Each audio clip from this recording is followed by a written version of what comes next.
విఘ్నేశ్వరుడు అంటే విఘ్నాలకు అధిపతి. అందుకే ఏ పూజ చేసినా, ఏ పని ప్రారంభించినా ఎలాంటి ఆటంకాలు కలగకుండా ఉండాలని వినాయకుడికి తొలి పూజ చేస్తుంటారు.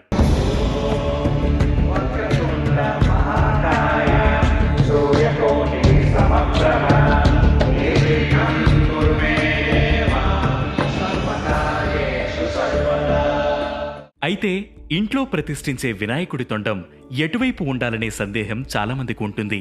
తొండం కుడివైపు ఉంటే వినాయక విగ్రహాలకు సూర్యశక్తి ఉంటుందట. సనాతన ధర్మంలో కుడివైపును యమలోక దిశగా చెబుతారు. కాబట్టి కుడివైపు తొండం ఉన్న విగ్రహాలను పూజించేటప్పుడు నియమనిష్టలు పాటించాలి. తొండం కుడివైపు ఉన్న విగ్రహాలను పూజించడం వల్ల కష్టాలన్నీ తొలగిపోయి జీవితంలో అంతా మంచి జరుగుతుందని